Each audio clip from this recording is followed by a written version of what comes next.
Kita tunggu beberapa saat lagi ya. 3 menit lagi. Iya, Pak.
Assalamualaikum Pak.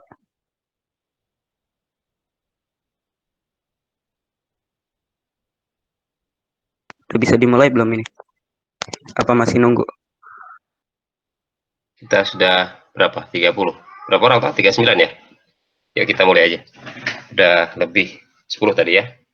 Baik. Assalamualaikum warahmatullahi wabarakatuh. Waalaikumsalam warahmatullahi wabarakatuh.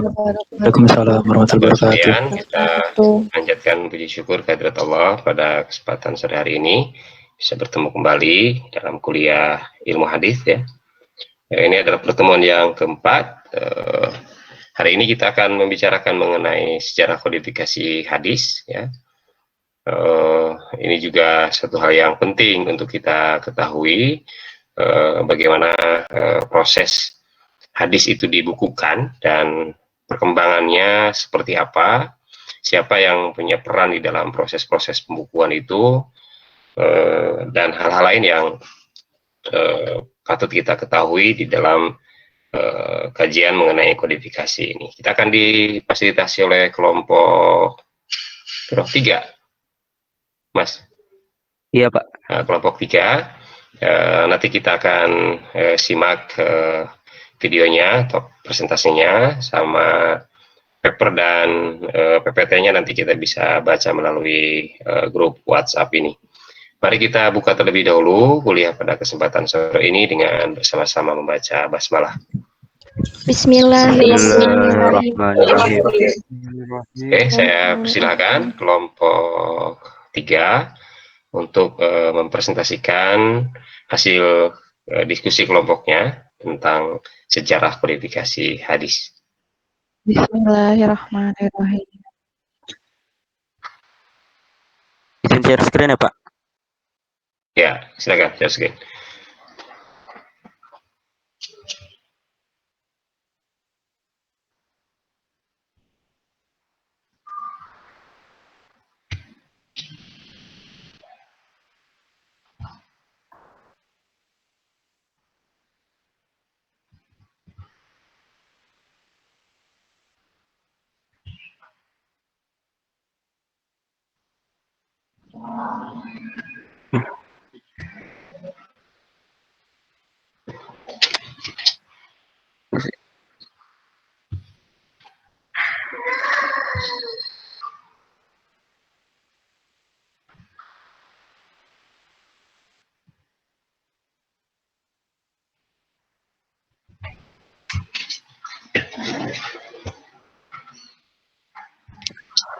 Udah ada belum?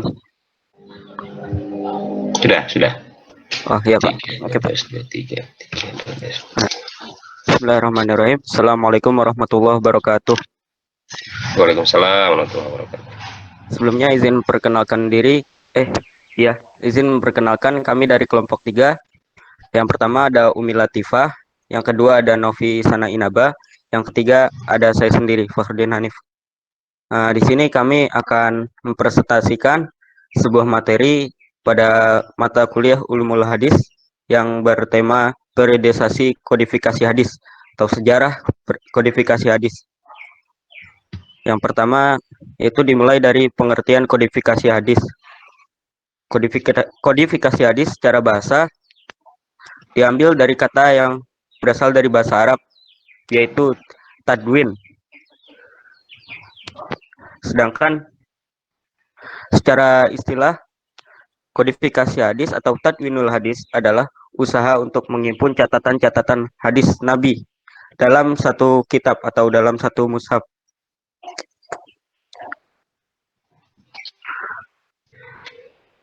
Adapun sejarah periodisasi pada pengkodifikasian hadis ini itu dimulai pada abad pertama, tepatnya yang pertama itu pada masa Rasulullah.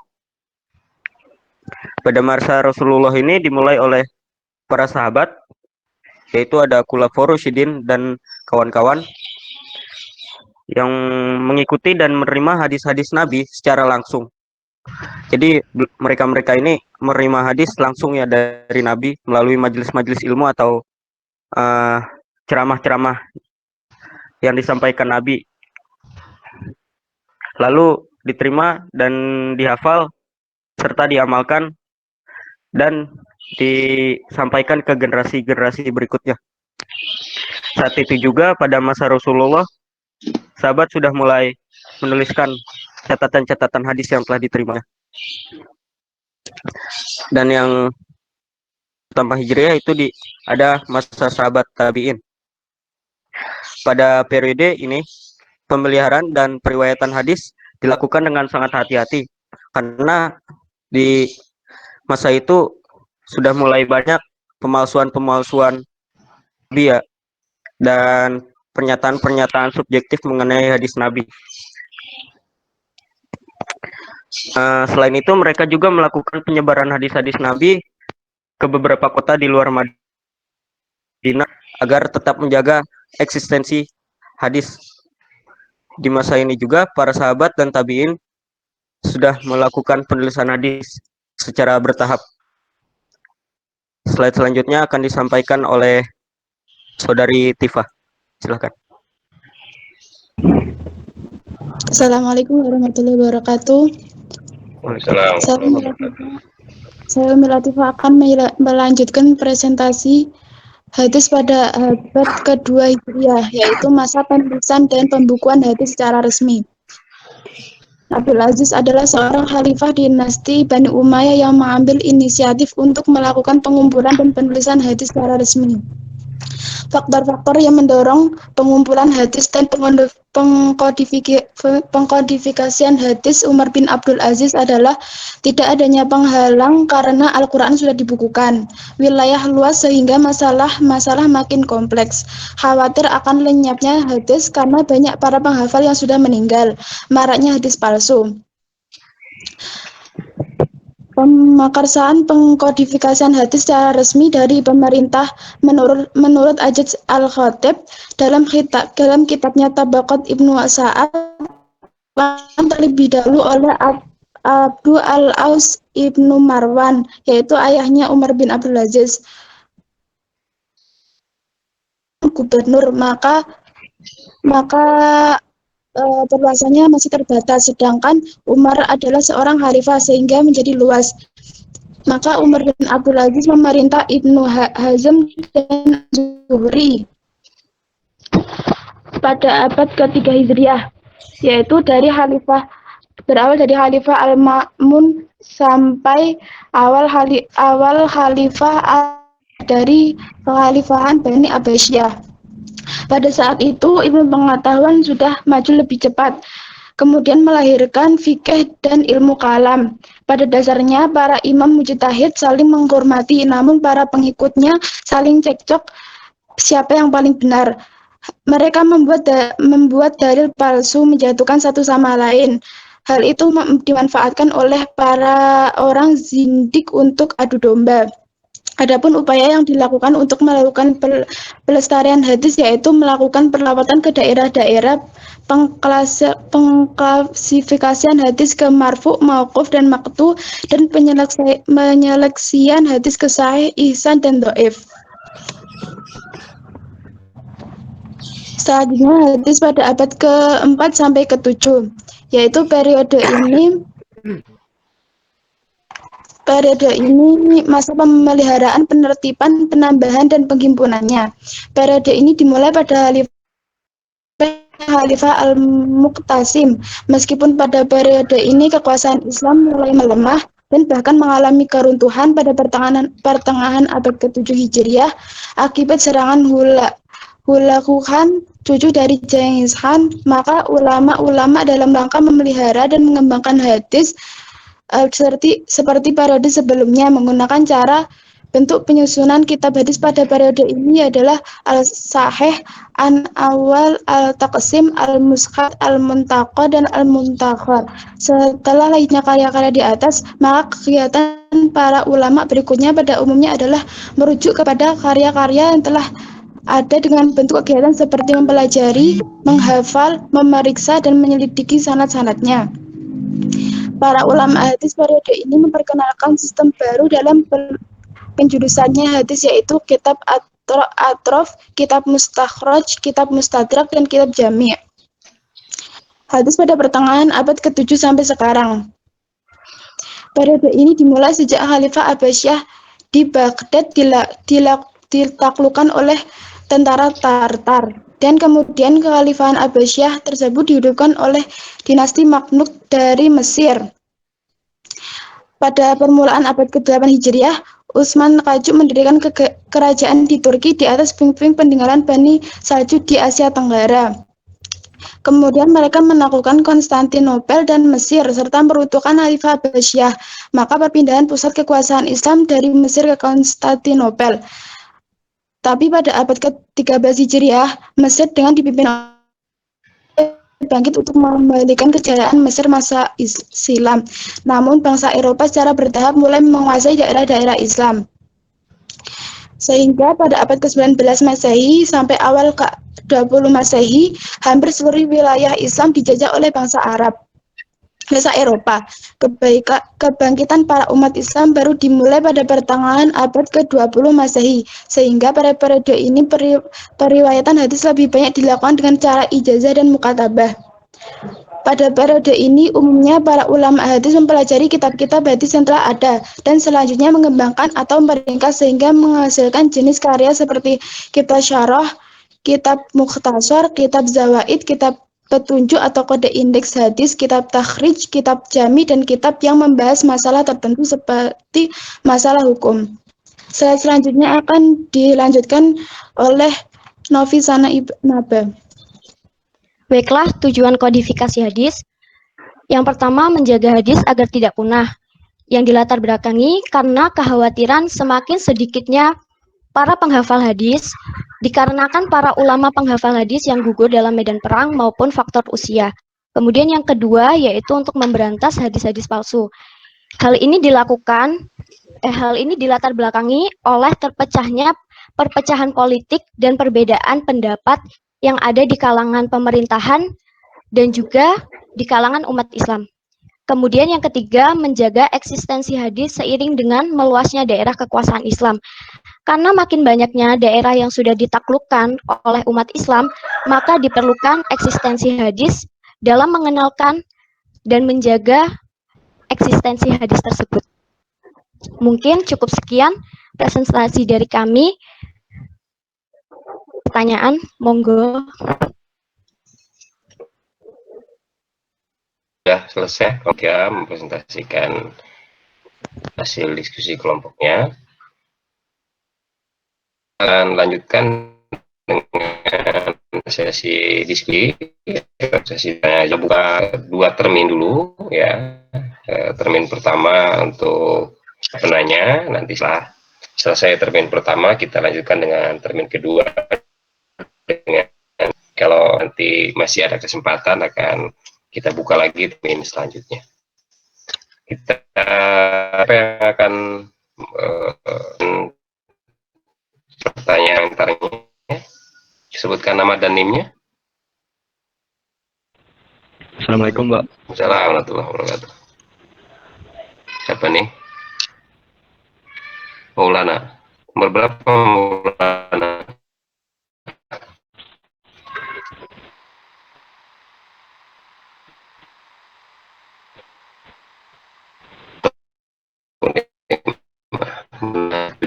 Tanya, proses kodifikasi hadis itu kan pasti ada proses penyortiran dalam tanda kutip, pengklasifikasian mana yang dhaif, mana yang sahih begitu kan, Mbak? Ya, pada masa kodifikasi hadis, apakah semua yang dikodifikasi atau yang dikumpulkan itu yang sahih-sahih saja? Mengapa saat ini kita masih menjumpai hadis-hadis yang dhaif begitu, Pak? Terima kasih. Oke. Ya. Terus pertanyaannya siapa lagi? Silakan.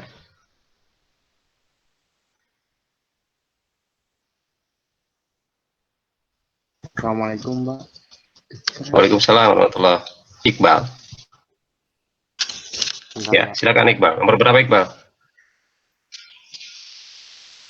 Nomormu berapa, Bang? 032. Oke.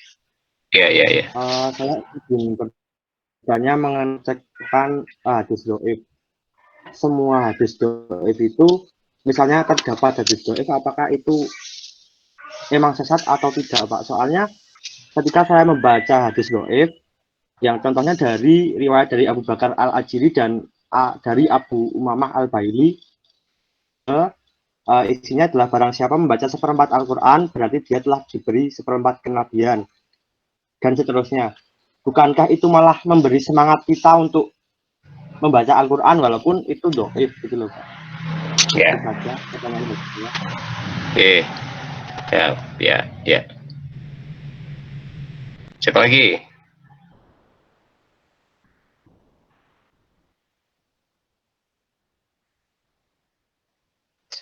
Silakan, siapa lagi? Ya, saya Pak, izin bertanya. Ahmad Zamzam. Ya, silakan Zamzam. Ya, saya Zamzam NIM 026. Ingin bertanya,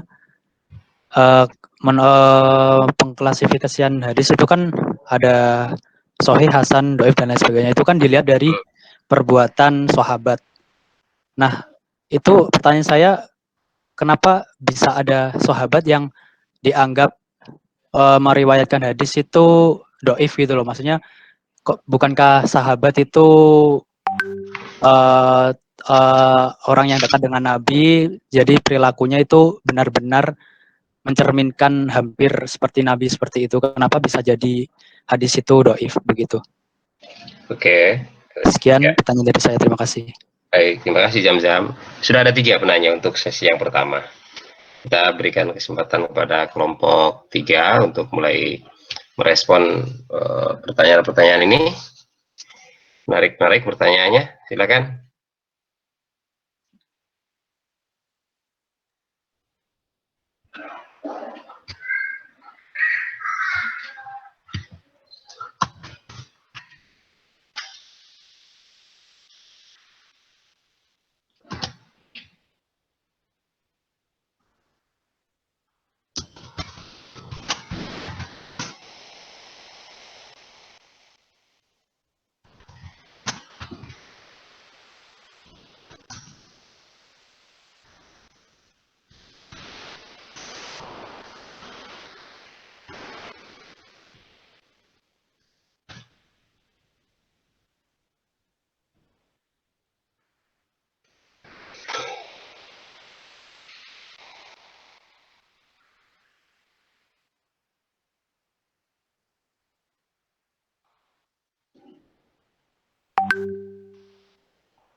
Siapa yang mau merespon dulu?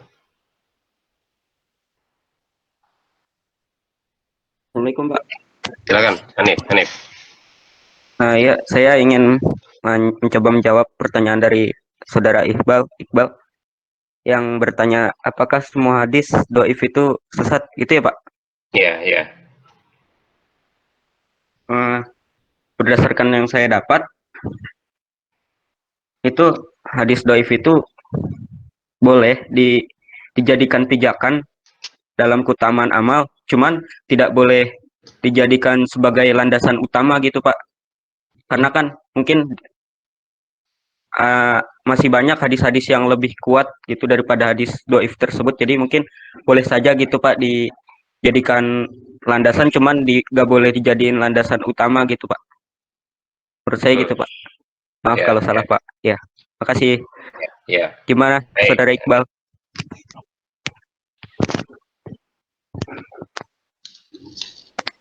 Ya, sementara terima kasih dulu, nunggu tanggapan juga dari Ya. Pak Yaya. Mungkin ada Ya, temannya yang ya. lain? Temannya Minta Hanif. tolong diverifikasi ya, Pak, nanti, Pak, jawabannya. Ya.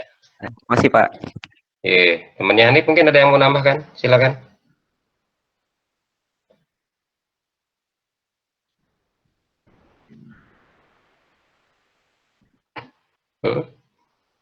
Assalamualaikum, Pak. Waalaikumsalam. Siapa nih? Rahmat. Rahmat Randi. Silakan Rahmat. Mungkin maksudnya Hanif di sini mungkin perjelas saja, Pak. Mungkin maksudnya Hanif di sini boleh hadis dhaif ini kita jadikan sebuah karena di sana terdapat amalannya boleh kita kerjakan, tapi dengan tanda kutip bahwa hadis ini tidak bisa dijadikan pengambilan dalil hukum. Jadi hadis dhaif ini tidak bisa kita jadikan sebuah dalil untuk mengambil sebuah hukum. Seperti contohnya hadis yang dibaca tadi, saya juga nggak tahu hadisnya, tapi saya tanggap bahwa hadis ini menjelaskan kita diperintahkan untuk ini, tapi bukan di sana hadisnya untuk menjelaskan sebuah hukum. Dhaif kenapa itu lemah? Karena di sana terdapat cacat perawinya atau sanadnya. Di sana itu penyebab dhaif. Karena itu diragukan dalam hal pengambilan hukum digunakan hadis dhaif. Dhaif ini bukan berarti salah atau sesat, namun hanya lemah terhadap hal-hal yang disebut dengan pengambilan hukum. Sekian, Pak. Terima kasih. Oke, ya. Tadi menyoroti aspek hukum ya. Kita ada lagi yang lain? Silakan dulu. Pak.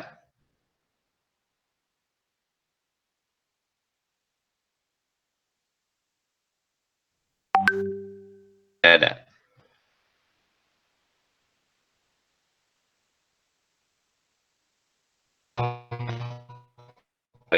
Di sini pengelompokan hadis menjadi hasan dhaif itu merupakan suatu fenomena atau bukan fenomena, itu adalah kualifikasi hadis yang dilakukan oleh para ulama hadis. Kenapa kemudian sampai kepada kualifikasi itu? Nanti kita akan bicara di pertemuan-pertemuan sesudah ini. Ada kriteria dikatakan sahih, mengapa dikatakan hasan, mengapa dikatakan. Di pertanyaan Iqbal, apakah semua hadis dhaif itu sesat dan tidak bisa dipakai? Ya. Dalam ilmu hadis ada hadis dhaif yang kalau ketemu dengan hadis dhaif yang senada, ya, dia bisa mengangkat hadis itu menjadi hadis hasan. Ini dalam teori ilmu hadis ya. Ya, saya belum sampai ke teori hukum Islamnya yang tadi disampaikan oleh Rahmat.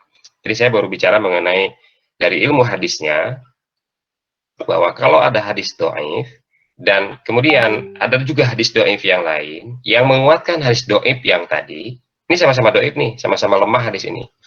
Tapi ternyata dari kesekian hadis dhaif itu ada yang menguatkan, saling menguatkan satu sama lain. Maka dia bisa mengangkat derajatnya dari yang dhaif menjadi hasan li ghairihi. Artinya dia kuat hadis itu karena dikuatkan oleh hadis dhaif yang lain. Mengapa?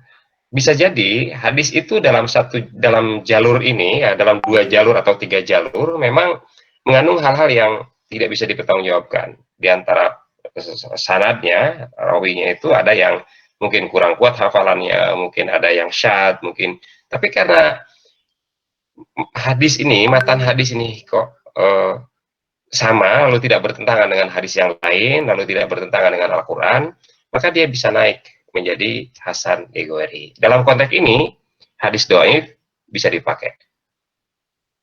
Ya, dalam konteks ini, hadis dhaif tadi ketika mendapatkan penguatan dengan hadis yang lain, yang sama-sama dhaif, dan substansinya tidak berlawanan dengan Al-Quran serta hadis sahih lainnya, maka dia bisa naik menjadi hasan li ghairihi. Ketika hadis mencapai derajat hasan, walaupun bukan hasan li dzatihi, tapi hasan li ghairihi, dia sudah punya status yang berbeda dibandingkan dengan yang dhaif.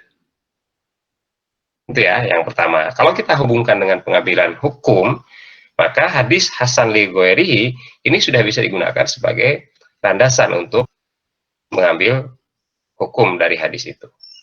Karena dia statusnya sudah hasan li ghairihi. Tetapi kalau ternyata hadis itu, ya, hadis itu ada yang lebih kuat posisinya dibandingkan dengan hasan li ghairihi tadi, walaupun dia sudah hasan li ghairihi, tapi ada yang lebih kuat posisinya, ya, dengan apalagi kalau substansinya misalnya berlawanan, maka nanti yang hasan li ghairihi pasti akan kalah dengan yang sahih, ya kan? Atau hasan li dzatihi atau sahih li ghairihi.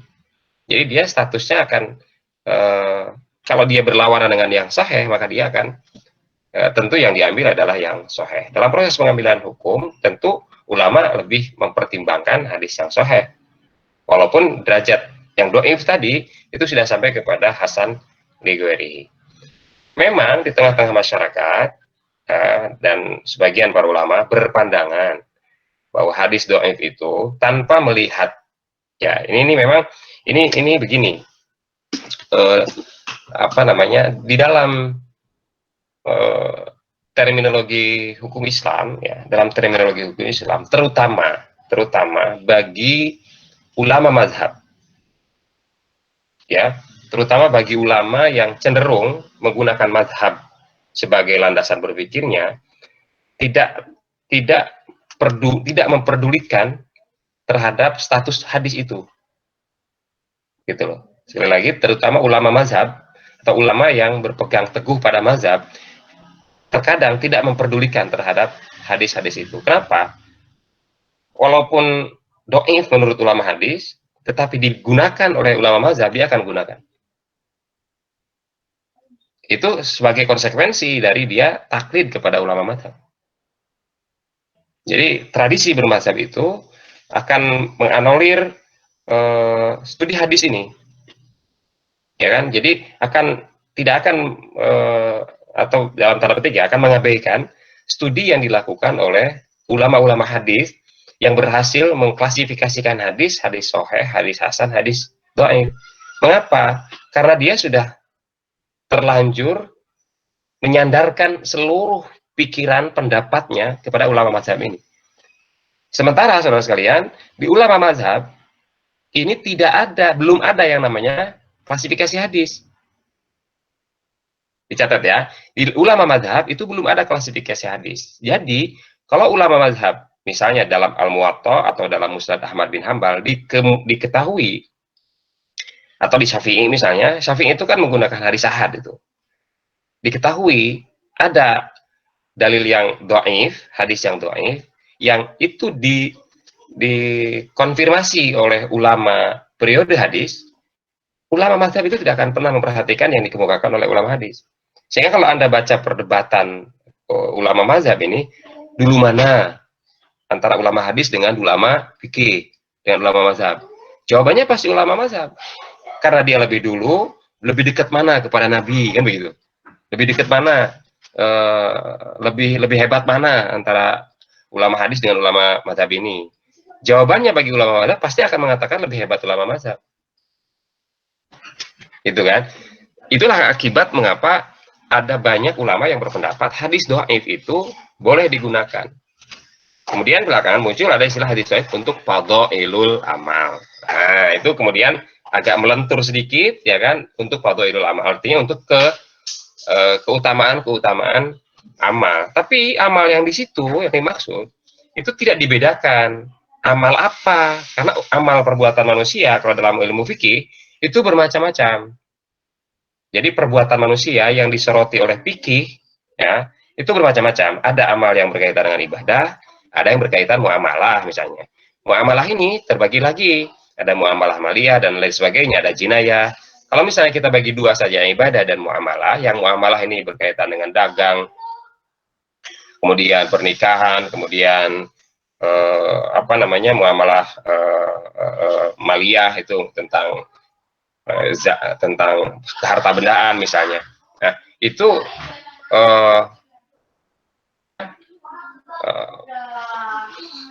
sebentar.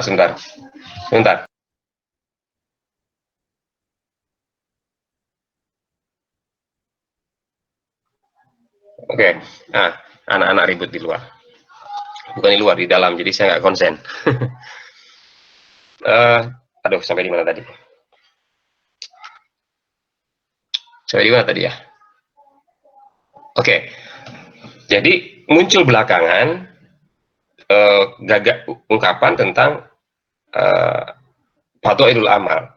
Tapi tidak diklasifikasikan amal mana, karena amal itu ada yang berkaitan dengan ibadah, ada yang berkaitan dengan muamalah. Nah, di sini juga terjadi perbedaan para ulama. Internal mazhab pun berbeda-beda. Gitu loh. Kalau berkaitan dengan ibadah, bagaimana ibadah menggunakan hadis dhaif? Misalnya, karena ibadah itu harus berdasarkan kepada hadis yang sahih.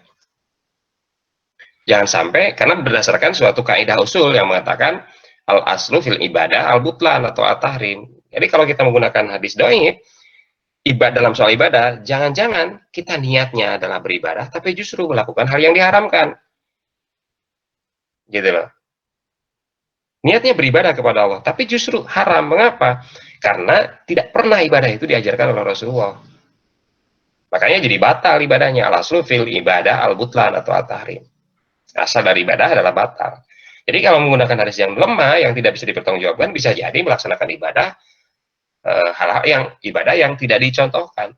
Niatnya baik, tapi menjadi tidak baik.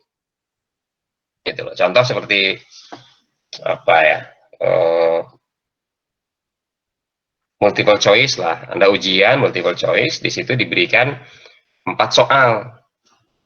Perintahnya adalah memilih dari 4 soal itu, A, B, C, D. Karena Anda tidak tahu dari A, B, C, dan D itu mana jawabannya yang benar, lalu Anda buat nomor 5. Nomor E misalnya. Aku taunya E kok, ditambah di situ E. Ya kan, jawabannya menjadi E. Itu kan tetap salah. Karena bukan merupakan pilihan di dalam multiple choice itu. Nah, itu di dalam ujian itu jelas seperti itu. Ya kan, ada 4 pertanyaan yang diminta dipilih salah satu dari, tapi kebetulan semuanya tidak ada yang tahu. Kita itu, seseorang itu tidak ada yang tahu. Taunya hanya satu, ditambahkan di situ jawaban yang E misalnya. Itu tetap tidak akan dibenarkan. Ya kan? Tidak akan dibenarkan. Nah, seperti itu namanya ibadah itu seperti itu gitu loh. Kalau saya ambil contoh lain misalnya dengan hal yang mubah. Soalnya adalah misalnya coba terangkan bagaimana bagaimana kita membuat paragraf misalnya. Coba terangkan bagaimana caranya membuat paragraf. Kita buat 1, 2, 3 dan lain-lain. Nah, itu kan bisa di satunya apa, duanya apa. Itu kan menjadi sesuatu hal yang tentatif. Nah, yang seperti itu, jawab apapun, ya kan, mau nambah 1, mau nambah 2, mau 3, itu kan tidak dilarang. Bahwa soal penambahannya itu benar dan salah, itu lain soal lagi. Tapi kalau dalam ibadah, menambahnya saja, kalau tidak ada jawabannya di situ, itu sudah salah. Nah, disitulah kemudian, maka kemudian ulama ada yang menerima hadis dhaif sebagai landasan dalam konteks fikih, ada yang tidak. Mengerucut lagi dalam fadhailul amal diterima, dan bukan fadhailul amal tidak diterima. Hanya persoalannya fadhailul amalnya yang tidak diterangkan dengan baik. Walaupun ada yang menafsirkan fadhailul amal itu seperti misalnya keutamaan-keutamaan kayak tadi membaca Al-Qur'an bisa apa begitu, ya kayak yang dikutip tadi oleh siapa, Rahmat apa siapa? Ya, yaitu itu akan diposisikan perbuatan mengaji Quran itu ibadah apa bukan? Siapa yang bisa menjamin bahwa itu betul-betul seperempat kenabian gitu?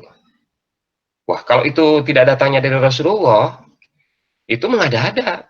Rasul sendiri nggak pernah mengatakan, lalu ada orang yang berani mengatakan melampaui Nabi. Itu loh misalnya.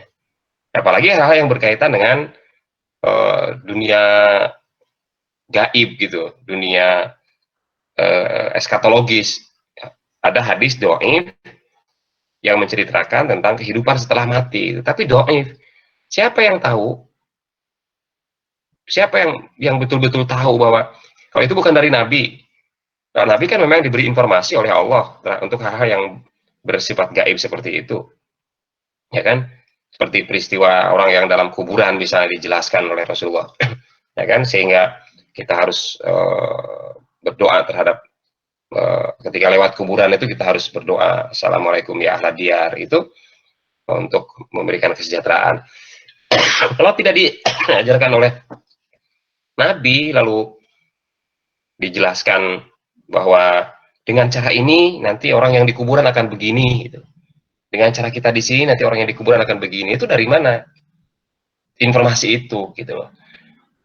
Bagaimana bisa dipertanggungjawabkan hal itu semua? Ya kan, mending kalau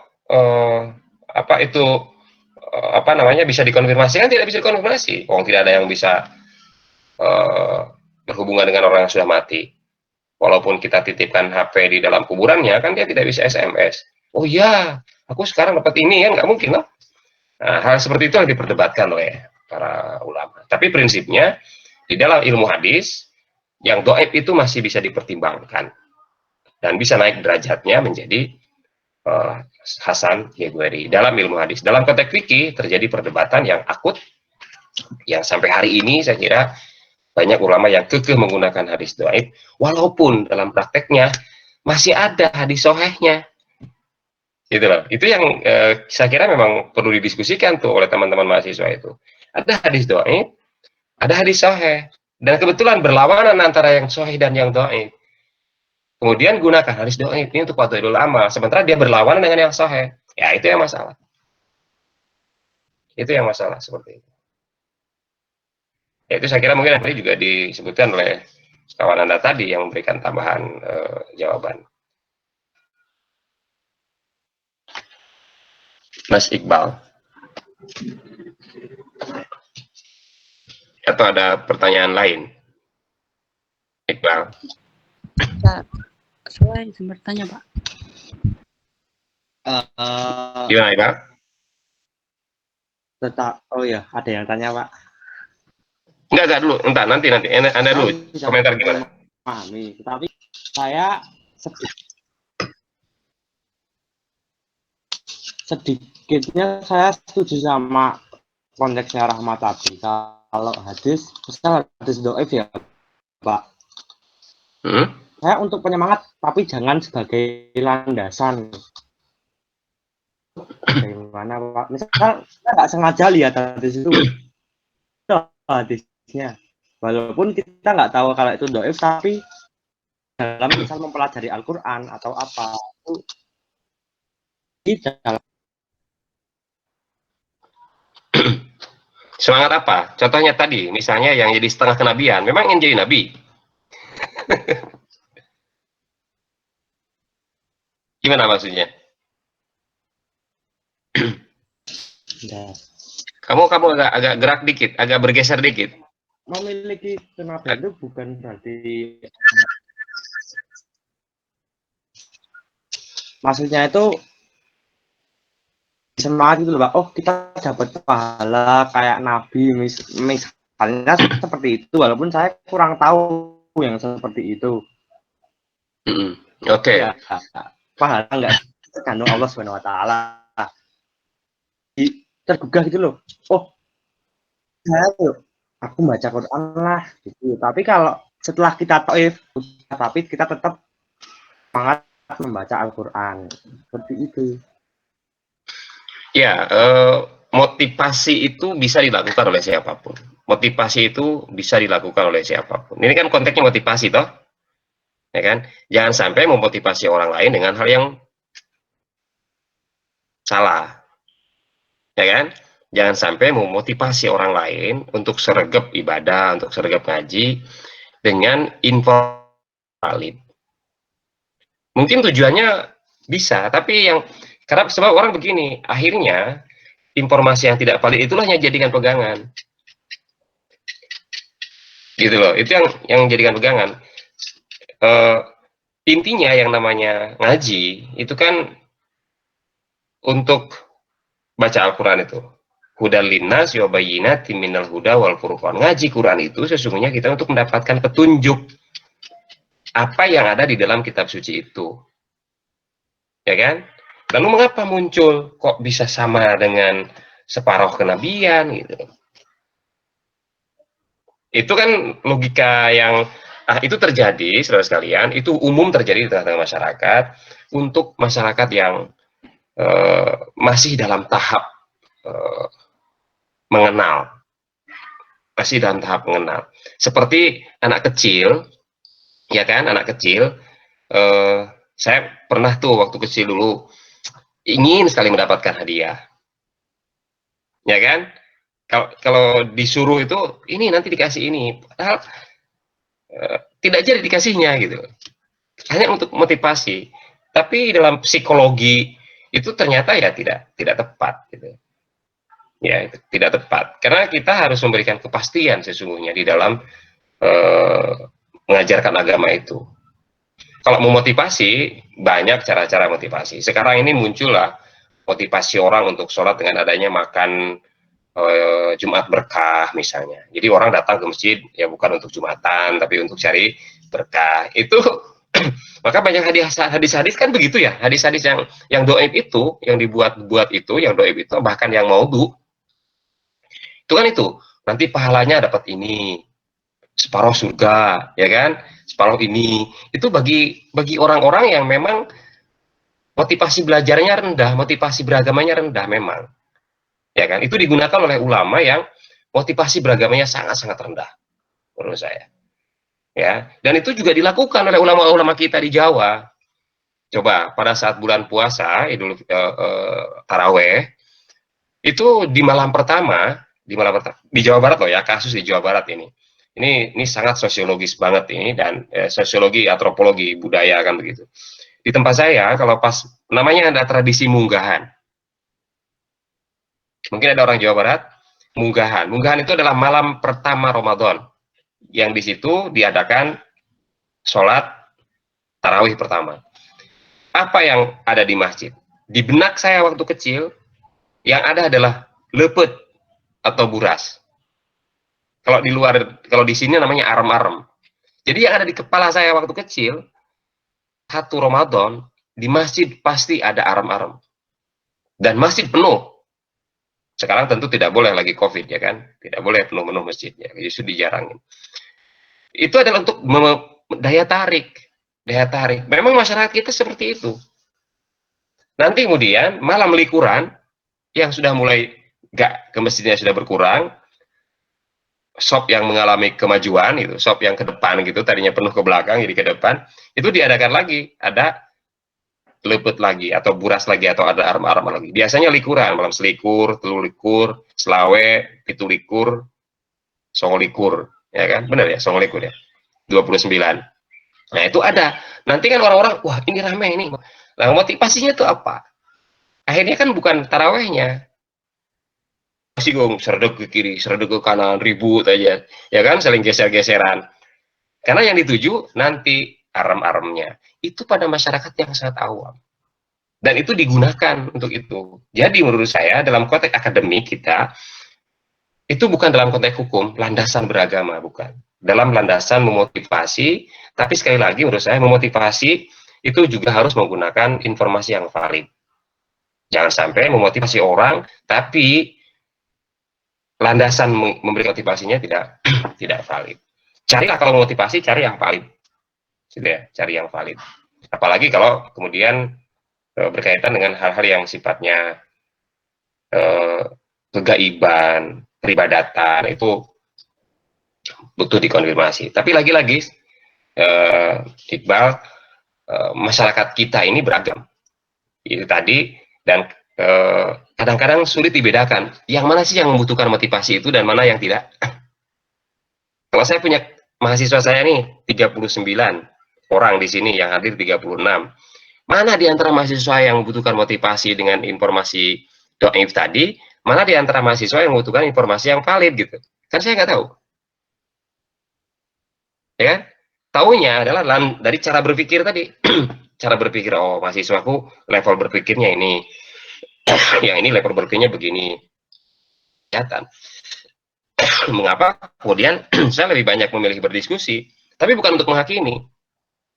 Nanti akan bisa memetakan di dalam membuat soal, seperti apa soalnya, ya kan?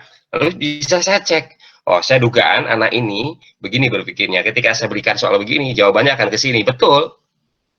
Itu sudah bisa diraba itu. Jadi nilai Anda bisa A, bisa B, bisa C, itu sudah kebayang dalam diskusi-diskusi ini. Nah, yang tidak bisa berdiskusi apalagi. Ya, tapi juga ada yang lain, meneng gitu loh. Tapi jawabannya bagus. Nah, itu juga ada, karena tidak semua orang memang bisa berbicara. Gitu ya, Bang. Tadi siapa yang mau bicara? Umi, gimana, Mi? Saya ingin bertanya, Pak, tetapi beda persoalan dengan yang sekarang. Kan pada zaman Bani Abbasiyah kalau tidak salah, itu kan perpustakaan terbesar Islam yang dibakar. Pada kalau tidak lupa, saya juga lupa. Itu berpengaruh dengan kodifikasi hadis dalam sejarahnya enggak, Pak? Gimana? Pembakaran perpustakaan itu pada saat perang itu kan katanya hampir tidak tersisa. Itu berpengaruh pada kodifikasi hadis dalam sejarahnya enggak, Pak? Ya, oke, baik. Ya, ini dari Umi Lailatul, ya. Ya. Baik. Pembakaran.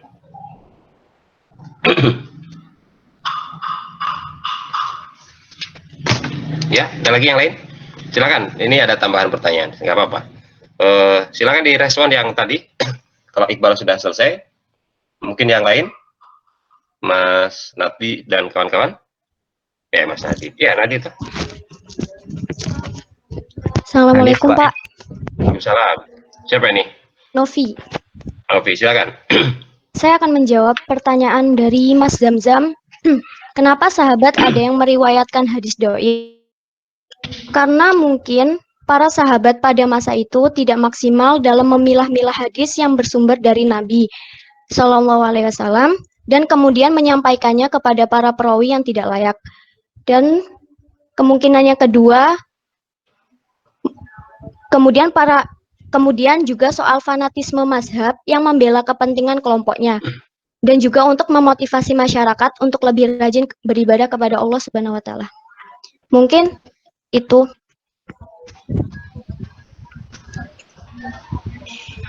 Lagi yang lain? Mungkin ada yang mau respon dari jawaban Novi tadi?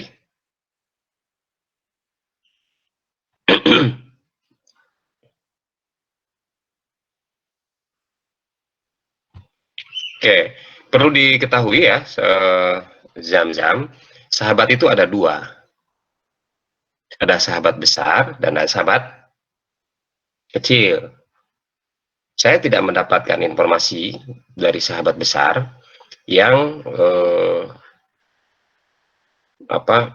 dipandang meriwayatkan hadis yang dhaif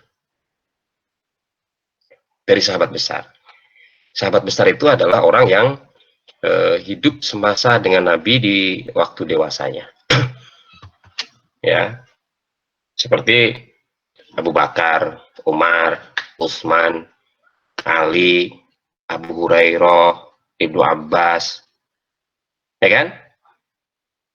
Itu sahabat. Semua sahabat itu valid itu, ya kan? Semua sahabat itu valid. Sampai hari ini kita mendengar sahabat-sahabat yang paling dekat dengan Rasul, makanya dia bisa katakan marfu. Jadi hadis itu sampai kepada Rasul. Jadi ada sahabat dari sahabat yang memang bertemu dengan Rasul. Kalau sahabat kecil, ya bisa jadi karena beliau ya, disebut sahabat karena pernah hidup bersama dengan Rasul. Padahal hidupnya hanya 2 tahun. Dia masih bayi 2 tahun gitu. Rasul setelah dia 2 tahun Rasul wafat. Jadi dia tidak berinteraksi secara langsung. Nah, pada saat dia besar, nah, dia kan masih bertemu dengan sahabat besar. Nah, dia mendapatkan transfer knowledge dari sahabat besar itu. Tetapi kan itu sudah sahabat besar menyampaikan, bagaimana sahabat kecil itu menerimanya.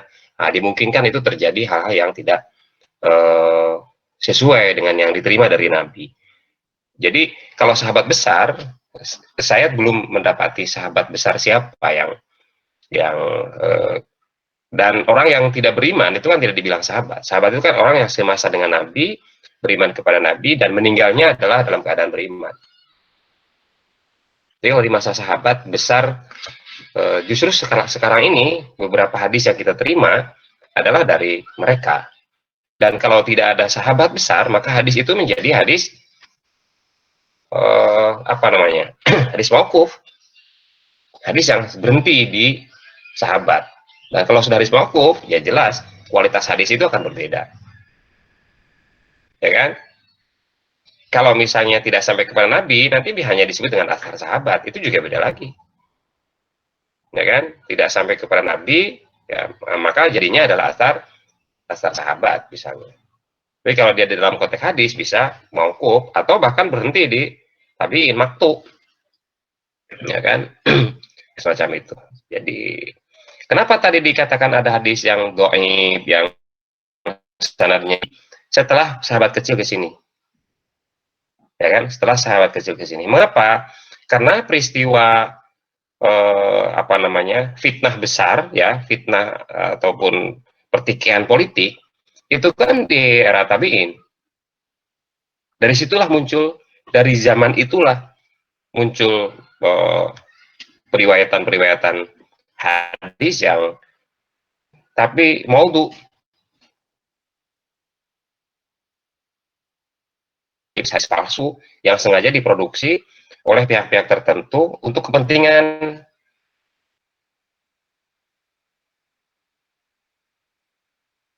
kemudian mendorong munculnya hadis-hadis palsu untuk melegitimasi apa yang sedang dia lakukan, untuk melegitimasi apa yang dia sampaikan.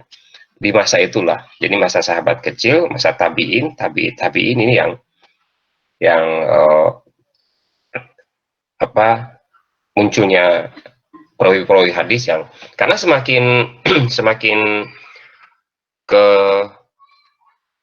generasi berikutnya itu kan semakin melebar. Jadi Nabi kemudian hanya bertemu dengan 5 sahabat. Itu nanti akan menjadi hadis masyhur. Dari 5 sahabat itu kan terus bercabang tuh informasinya.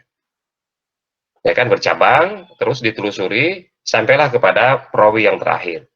Bukhari, Muslim misalnya, Abu Daud, Tirmidzi, An-Nasai, Ibnu Majah. Kalau kita baca kitab Bukhari, ya kan, kita akan lihat tuh, dia adalah perawi terakhir. Maka rawahu Bukhari misalnya. Beliau akan menceritakan dari siapa, an,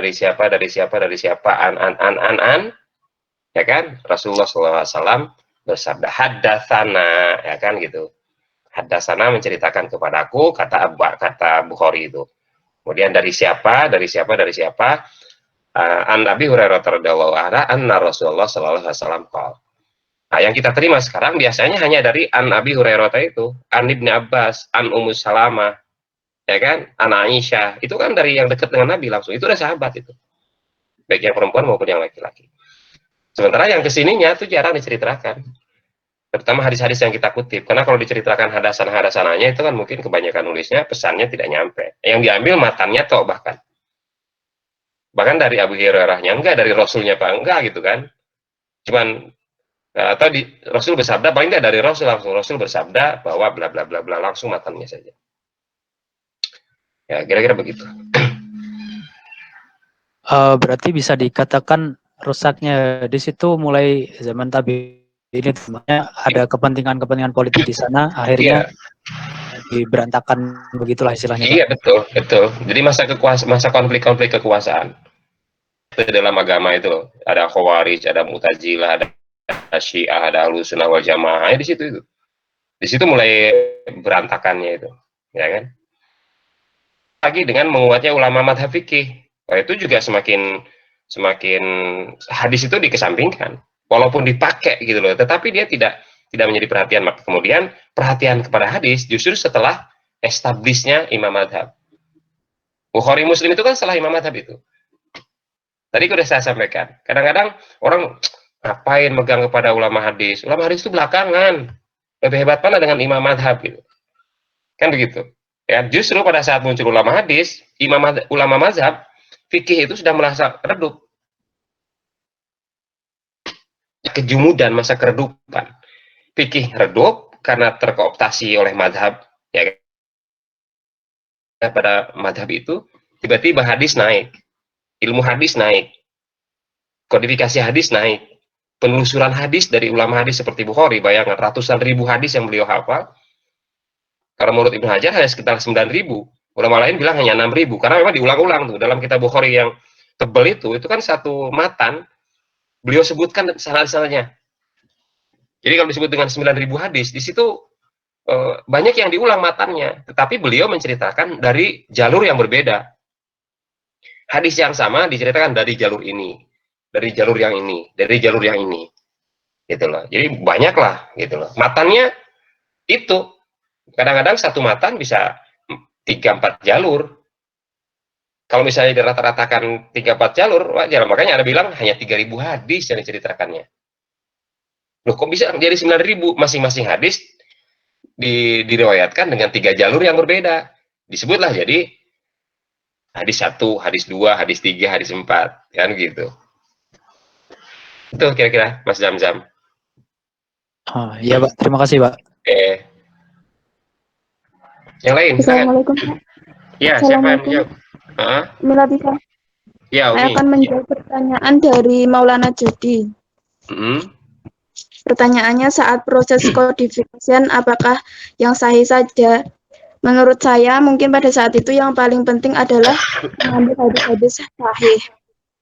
Tapi kenapa masih ada yang dhaif? Masih ada karena itu termasuk hadis juga atau yang masih ditulis. Hanya saja klasifikasian yang dhaif sehingga tidak dapat dijadikan rujukan utama dalam pengambilan norma-norma syariah. Itu saja, Pak. Terima kasih. Itu yang dalam kodifikasi ada yang dhaif itu di masa siapa? Di abad keberapa? Periode mana? Mbak Umi.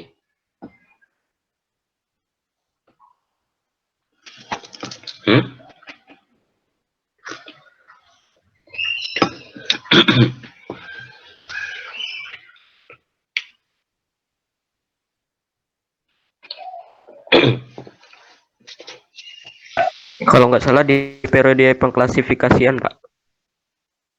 Periode pengklasifikasian. Maksudnya gimana? Itu kan ada masa di mana hadis itu sudah terkumpul lumayan cukup lah, Pak, ya. Sehingga mulai dilakukan pengklasifikasian, mulai dari mana yang sahih, hasan, doif. Jadi hadis doif juga tetap ditulis, karena juga termasuk hadis maksudnya gitu, Pak. Walaupun doif. Kalau pertanyaan Maulana itu proses kodifikasi hadis pada saat penerimaan hadis itu apakah sudah sudah ini kan pengkodifikasian toh pertanyaannya, proses kodifikasi hadis. Ya, apakah di situ juga hadis seluruh hadis atau bagaimana, atau mengapa pada tidak dari awal misalnya yang doib itu tidak dimasukkan dalam kodifikasi. Pertanyaan yang saya tangkap seperti itu. Jadi pada masa awal kodifikasi, kan kodifikasi hadis itu kan ada yang formal, ada yang informal. Kamu tangkap nggak dalam sejarah kodifikasi tadi? Mungkin yang kamu tulis. Jadi maksud saya yang formal itu begini, informal itu begini. Kan tadi ada semacam kontradiksi ya. Ada Rasul melarang menuliskannya, ada yang memerintahkan menuliskannya, kan gitu ya. Ya. Nah, sebenarnya dari awal itu hadis itu sudah sudah ada yang menulis hadis. Tentu dia dikumpulkan, tapi sangat personal. Ya kan, sangat personal. Jadi ada ulama-ulama yang memang dia punya kemampuan menulis gitu loh. Jadi orang yang tidak bisa nulis ya ngapain nulis. Jadi bagi orang yang bisa nulis, dia pasti akan tulis. Ya kan? Dia pasti akan tulis itu. Dia nulis di mana? Karena itu bagian dari keahlian dia menulis itu. Itu jangan dianggap remeh itu. Bisa menulis zaman bahula itu. Ya kan? Kalau sekarang bisa bikin status, ya. Nulis kan pasti bisa, tinggal ngetik. Sekarang ini kalau orang pada pikiran yang bisa ditulis di status, ya dia tulis. Orang yang tidak punya pikiran, apa yang Anda pikirkan, ya dia tidak nulis. Kan begitu sekarang ini kan. Nah, itu sifatnya individual, personal, menulis hadis itu.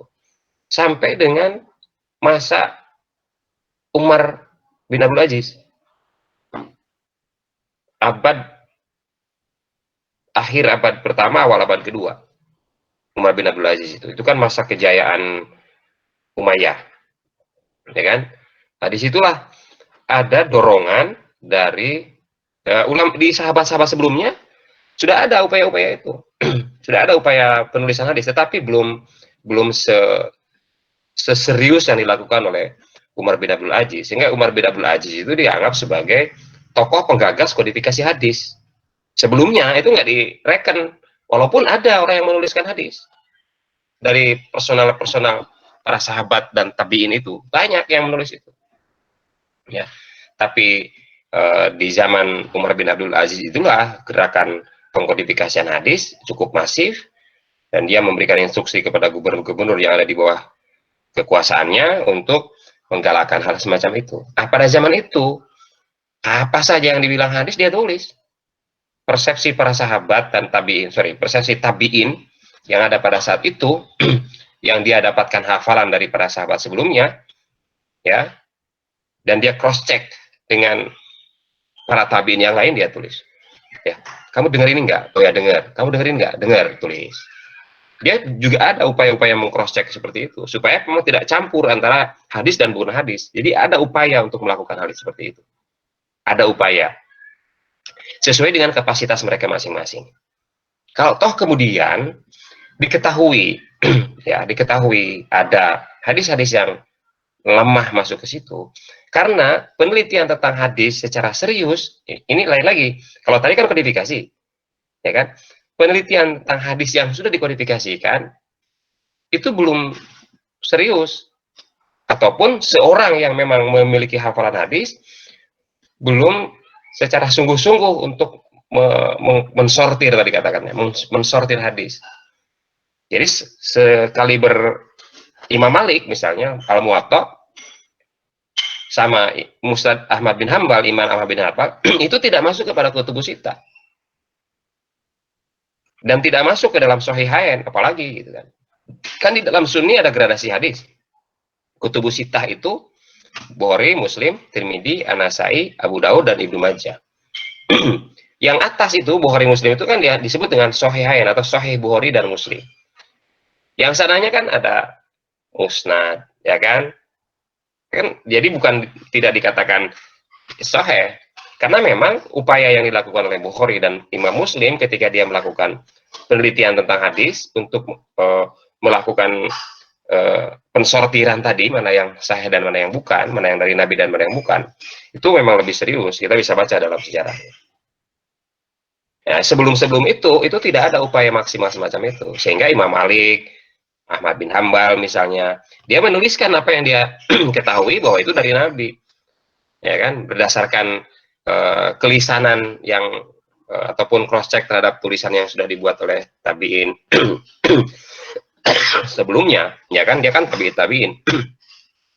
Jadi pada saat muncul Imam Bukhari, ya kan, dan Muslim, dan ternyata apa yang tertulis di dalam kitab Musnad Imam bin Hambal ataupun dalam Al-Muwatta'nya Imam Malik, ternyata dia tidak ada di dalam Bukhari. Ketika tidak ada dalam Bukhari, itu dianggap sebagai hadis yang lemah gitu.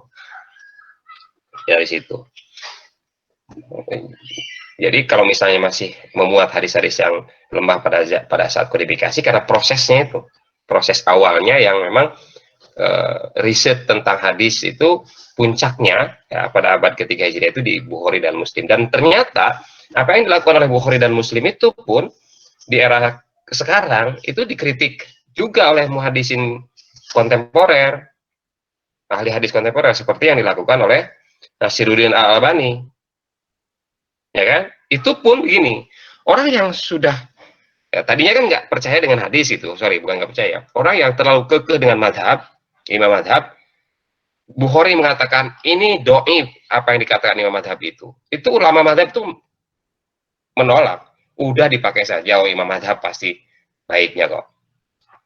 Kemudian muncul ulama hadis dan dikenalkan hadis-hadis yang ditulis oleh Imam Bukhari, dan menurut Bukhari itu adalah hadis-hadis yang sahih, karena dia hafal ratusan ribu hadis, yang dia tuliskan hanya 9.000 sekian, 1080 sekian, itu versinya Ibnu Hajar Al-Asqalani, ya kan? Karena Ibnu Hajar itu kan yang membuat Fathul Bari, syarah Imam Bukhari, ya kan? Syarah Sahih Bukhari. Ketika muncul muhadisin kontemporer mengkritik apa yang dikatakan oleh Bukhari, ternyata Bukhari masih mencantumkan hadis yang dhaif. Itu pun nggak bisa diterima tuh pengkritik ini. Bagi Sunni yang sudah terlanjur cinta terhadap Imam Bukhari. Masa iya sih Bukhari kok begitu hebatnya? Nah begitulah manusia memang. Ketika sudah established itu kan cukup panjang tuh. Ya kan, abad ketiga sampai abad ke 15 kan cukup panjang itu perjalanannya itu. Ketika dia mengkritiknya, periode belakangan, wah itu juga menolak yang mengkritiknya.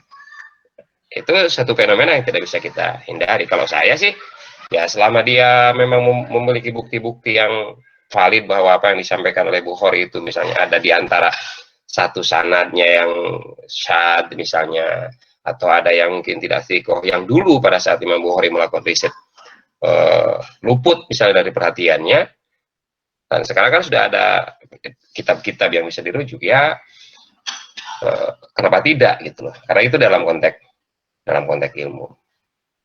Itu tambahan saya untuk pertanyaan siapa tadi? Maulana. Gimana Mas Maulana? Terima kasih. Oke. Satu pertanyaan dari Yuli. Silakan, siapa yang mau respon? Pertanyaannya tadi, pada saat terjadi pembakaran di masa-masa kejatuhan umat Islam karena dibakar oleh tentara salib gitu, apakah ikut musnah nggak tuh hadis-hadis itu? Lalu muncul hadis dhaif itu apa karena memang akibat itu atau bagaimana? Ada yang merespon?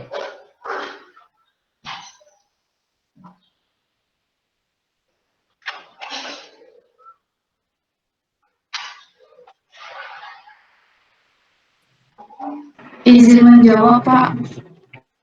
Oke, siapa nih? Oh, Dani. Silakan Dani. Dani siapa namanya? Dani Ain, Pak. Nomor berapa Dani? 6.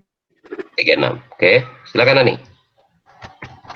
Menurut kelompok Syiah itu kan tahapan penulisan hadis itu pertama penulisan pada masa Nabi, kemudian usul hadis. Nah, usul hadis ini salah satu jenis kitab hadis. Nah, disusun para sahabat itu dengan dorongan untuk menulis hadis. Bukan usul ini ada usul arba'iyah, kemudian ada kitab arba'ah. Nah, usulan kitab arba'ah ini motivasi para ulama menurut kalangan Syiah berkurang karena tersebut karena pembakaran perpustakaan ibadah yang terjadi pada masa itu, Pak. Jadi menurut saya dan perpustakaan ibadah itu mempengaruhi kodifikasi hadis, Pak, karena motivasi para ulama itu menjadi turun karena peristiwa tersebut. Jumlah hadisnya jadi berkurang, jadinya motivasi para ulama untuk menyusun hadis kembali kayak berkurang gitu, Pak. Terima kasih. Ya, ya. Ada lain? Yang lain?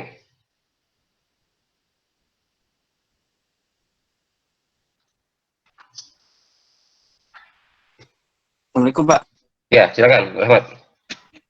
Oh, saya bukan menambah ya, Pak, tapi jadi pertanyaan bagi saya dari penjelasan Pak Alin tadi, berarti ada kemungkinan, walaupun kemungkinannya 1% sekian persen, ada kemungkinan hadis itu ada yang tidak sampai ke kita, gitu. Berarti masih terbukalah pintu ijtihad kita pada zaman ulama kontemporer ini untuk kembali mengkodifikasikan hadis, gitu.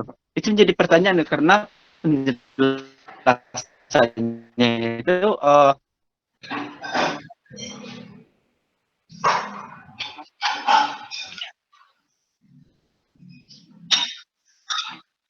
ada pengaruhnya beberapa hadis atau di zaman ulama kontemporer ini ditemukan kembali, gitu loh, Pak. Oke, menarik sekali. Iya, iya, itu sangat mungkin ada hadis yang ataupun kalau perbuatan Rasul agak sulit kita ungkap, ya kan?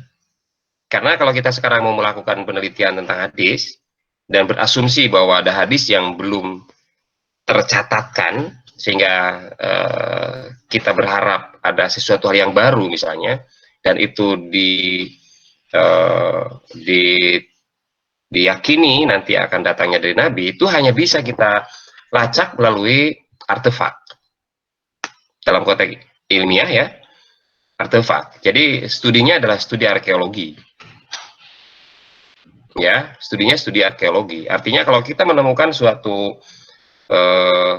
daun lontar misalnya yang terkubur lalu sudah menjadi fosil karena sudah ribuan tahun misalnya, kemudian ditemukan di Jazirah Arab sekitar Madinah dan Mekah, dan itu tulisan dia nanti akan kalau arkeolog itu kan akan bisa menjelaskan tulisan kapan, hurufnya seperti apa, dan ada dua kemungkinan.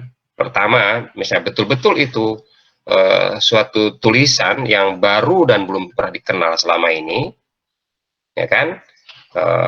Atau misalnya ini merupakan satu tulisan yang berawal dari seorang yang hidup di masa Nabi, dengan kalimat yang ada di situ bisa di cross check dengan hadis yang sebanding dengan itu. Mungkin sudah ada sebenarnya berita tentang itu, kabar tentang itu dari Nabi, tetapi dari orang yang menulis pada zaman itu entah siapa dan mungkin kalimatnya berbeda, itu sebagai tambahan. Jadi bisa sangat mungkin. Hanya saja kan penelusuran ataupun kajian-kajian yang semacam itu membutuhkan perjuangan yang luar biasa, biaya yang sangat besar. Tapi bahwa asumsi Ahmad tadi ada hadis yang mungkin belum sampai kepada kita, ya mungkin saja. Saya tidak akan menutup kemungkinan hal itu.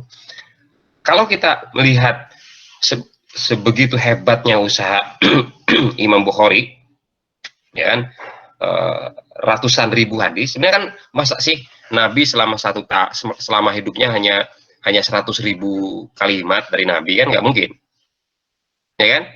Pasti banyak sekali kalimat-kalimat yang datangnya dari Nabi saat ngobrol dengan sahabat. Saat kan tidak mungkin semua dihafal, kan? Ya. Maka seiring dengan meninggalnya sahabat, ya hilang pula lah apa yang disampaikan dari Nabi, ya kan? hilang pula yang disampaikan oleh Nabi. Dan sahabat itu juga mungkin pada saat itu ada yang menyampaikan bahwa ini dari Nabi, tapi juga sahabat kecil ataupun tabiin juga mungkin ada yang lupa juga, ya kan? Yang seperti itu sangat-sangat mungkin sekali, ya kan? Tapi dengan adanya 9.000 hadis itu menurut saya cukup membantu kita sebagai penjelas Al-Quran, bayan terhadap Al-Quran.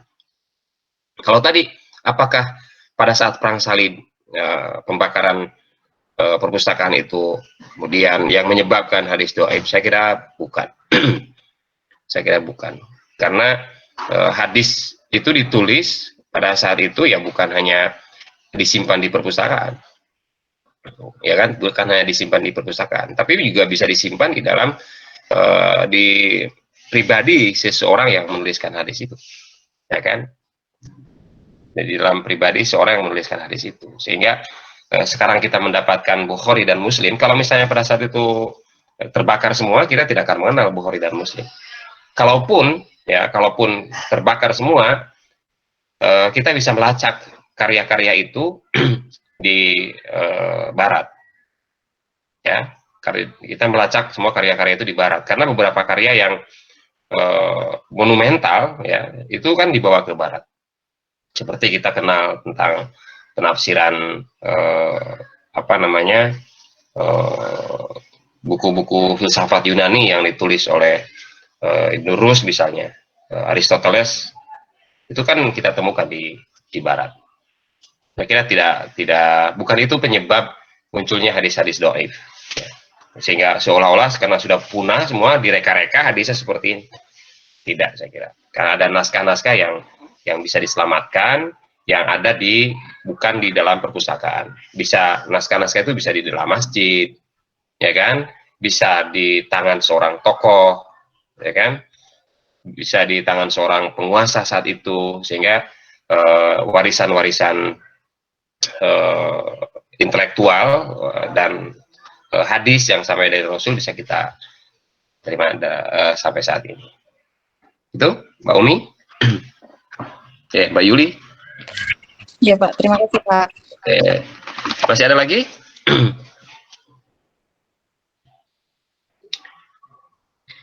Saya mengapresiasi PPT tadi yang disampaikan bagus. Saya malah saya terpikir tetapi tidak tertulis tujuan pembukuan hadis itu. Saya kira sudah bagus. Jadi nanti kalau saya share PPT saya bisa dikompilasi, digabungkan gitu, untuk menambah wawasan kalian semuanya. Karena memang kita juga sama-sama punya keterbatasan, ada keterbatasan waktu, keterbatasan ruang, ya kan, sehingga sudah ada di pikiran tapi tidak sempat dituliskan. Itu satu hal yang wajar. Makanya dengan cara seperti ini saya sangat senang kita bisa melengkapi tulisan mahasiswa dengan tulisan dosen gitu. Itu saya kira tradisi yang baik sekali, dan saya percaya Anda mengambil dari bahan-bahan yang bisa dipertanggungjawabkan. Kuliah akan saya cukupkan sampai di sini.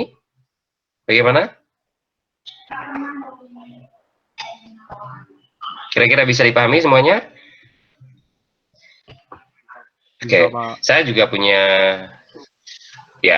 saya punya punya. Coba bisa Pak.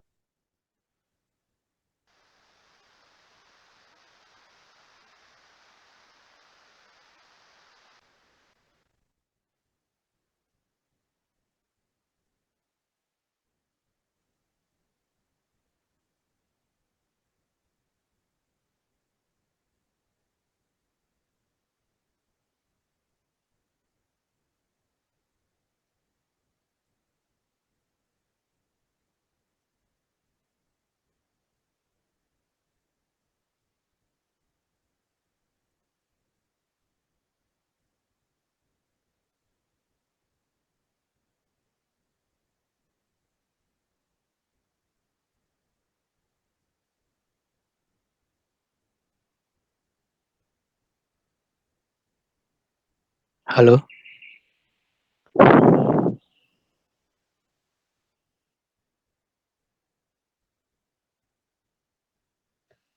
Yo, Rapip langsung go you. Ada pertanyaan lagi Kak? Bapaknya mati lampu. Kirain punya aku yang sinyalnya jelek. Persib deh.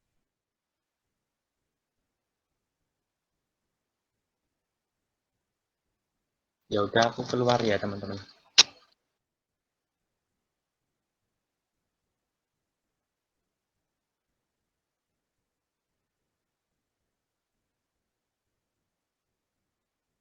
Dari itu Bapak punya terus sinyalnya nggak, mungkin ada yang bisa menjelaskan.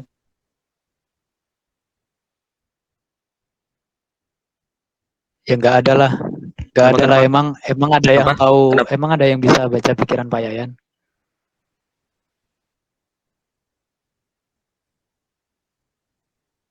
Ini udahan bukan?